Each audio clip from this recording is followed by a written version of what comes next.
Money FM 89.3, the best of the afternoon update. The afternoon update with Lynlee Foo. Good afternoon to you. It's Lynlee with you.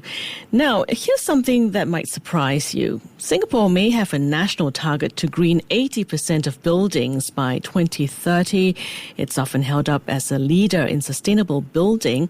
But despite this, and growing awareness that is, progress has slowed. A new report by Schneider Electric and the Singapore Green Building Council finds that while nearly all business leaders say they understand the value of green buildings, very few have fully made the leap.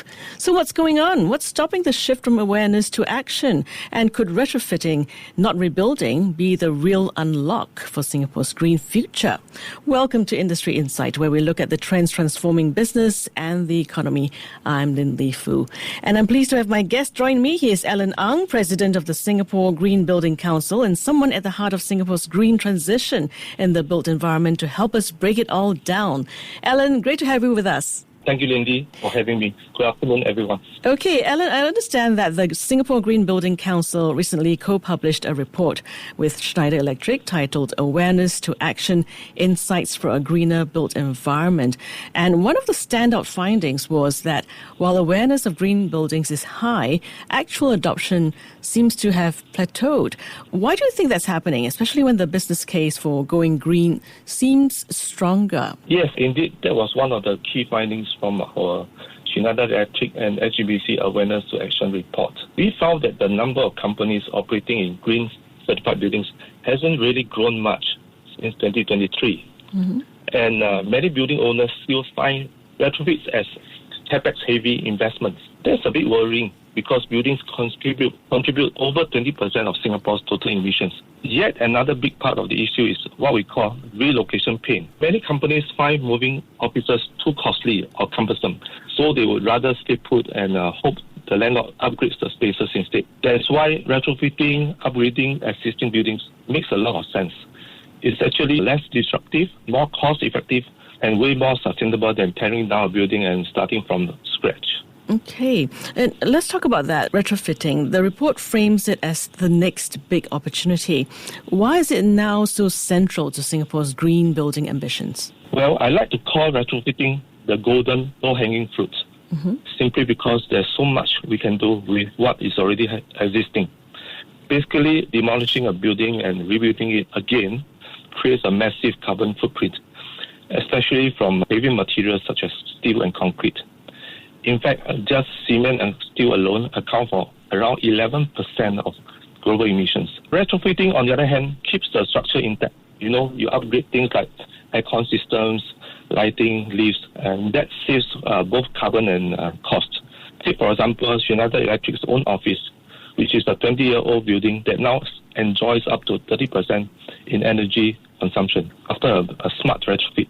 And at Republic Plaza of CDL, where I work, we upgraded chillers and air handling units and saved enough energy each year to power over 1,200 four-room HDB flats. Oh. And tenants benefit too, with better comfort and lower utility bills.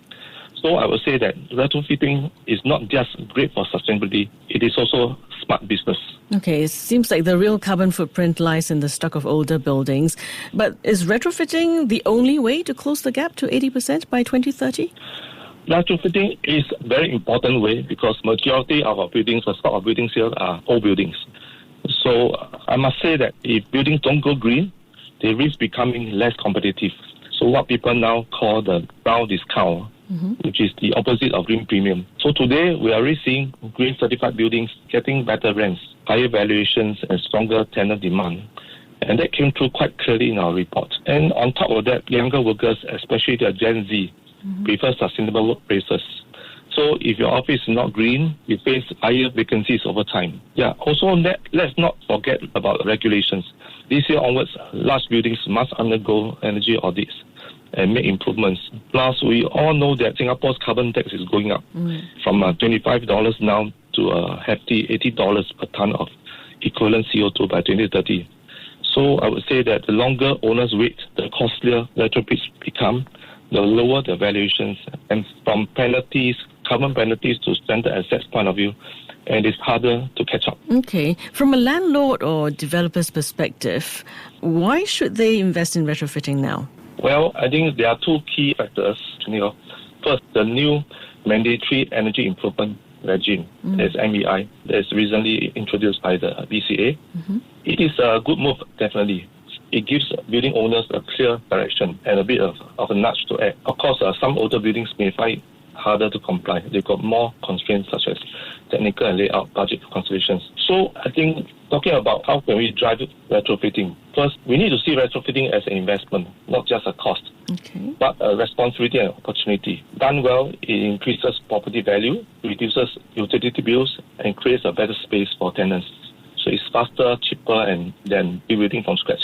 Yeah, but it takes a partnership to succeed. Landlords and tenants need to sit down early, align their goals, manage expectations, commit to building the building together from the start. Yeah, so that said, cost remains a challenge, especially for materials such as green concrete and green steel, which are still more expensive.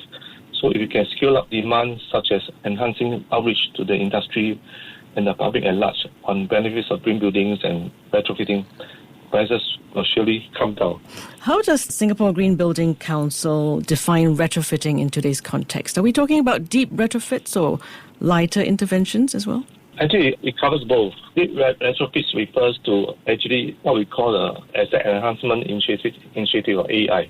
It deals with the facade, the mechanical and electrical work, everything from architecture to electrical work. It means enhancing the value of the asset to appeal to customers, bringing more footfalls. The lighter part will be just merely changing the equipment, the chillers, upgrading the lighting. These are what we call the low-hanging fruit. So are there particular building types or segments, say commercial versus industrial, where retrofitting is more urgent or more feasible? I think the MEI, the Mandatory Energy Initiative, actually is pressing hard on owners of commercial buildings, hotels, industrial buildings and retail buildings, office buildings. So these are the more urgent ones. Yeah. So for residential, I think it is not applied because applicable. The owners of residential are the MCST. So we're talking about different individual owners. Yeah. Okay. And as you mentioned earlier, I suppose the return of investment may take a few years, but the risk of falling behind is much higher. But despite this, many in the industry still cite barriers, cost, expertise, relocation concerns.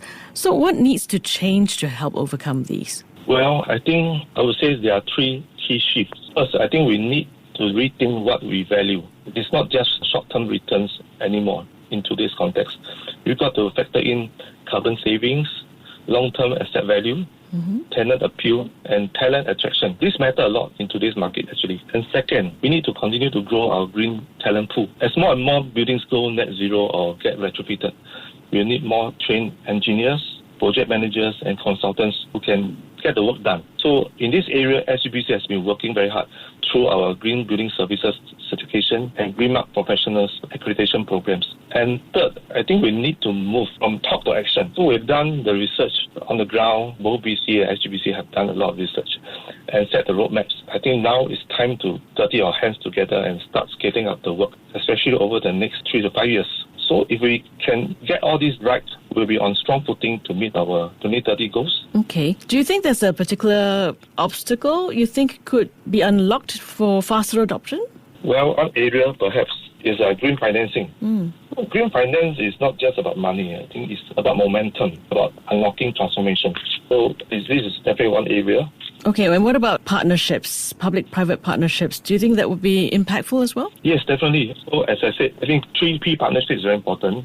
This is what SGBC role is. We are the one who actually built the ecosystem, bringing together our developers, public agencies, consultants, contractors together. We are the champion standards, really industry players, go green, start green movement, and we are a bridge connecting government, business, and businesses as community to keep the momentum going, to meet the national goals for green buildings.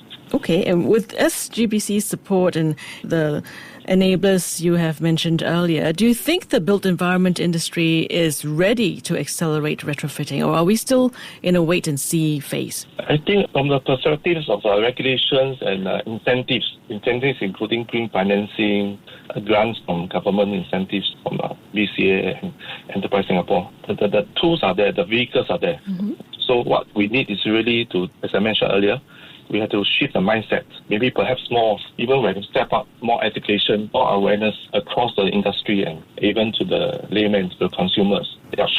Okay, and what's your message to developers or building managers who are still on the fence? Well, I would advise that retrofitting offers the most immediate, cost-effective and least disruptive method to scale green building adoption levels in Singapore. And building technologies have matured enough. We all know that business leaders can be assured of financial benefits if they act now. And in terms of financial benefits, we have already conducted a study with United Electric, shows that employee expectations and regulatory pressures are accelerating change in the green building sector. So I think what I would say that my hope is that by 2030, with all these measures, with these compelling actions ahead that are currently being undertaken, we won't even need to say green buildings anymore by 2030. Yeah. And very quickly before we let you go, how is SGBC planning to work with industry to maintain momentum over the next 5 years? There are three areas we're working at SGBC. Mm-hmm. The first will be to expand green building practices to consumers, to occupants and users. And this is deeper engagement with occupants and end users, placing environmental stewardship at the heart of a greener and healthier built environment. The next will be we have to strengthen industry collaboration. We should foster deeper partnership with SGBC members, government agencies, and international organizations such as the World Green Building Council to drive innovation and share best practices. So lastly, I think it's very important, we need to empower green professionals. Right now, we have trained over 1,400 green mark professionals. I think it's not enough. We have to continue to enhance training and education programs so that we should equip our growing pool of green mark professionals with the skills and knowledge needed to lead the sustainability transformation in the area of retrofitting to get more buildings to be retrofitted to green buildings. All right. Thank you very much, Alan, for your insights. It looks like retrofitting has to become a priority to meet our green goals and ambitions. He is Alan Ang, President of the Singapore Green Building Council. Thank you very much. Thanks again, Lynlee. You've been listening to Industry Insight on Money FM 89.3. To listen to more great interviews, download our podcasts at audio.sg or download the audio app. That's AWEDIO, audio at the App Store and Google Play.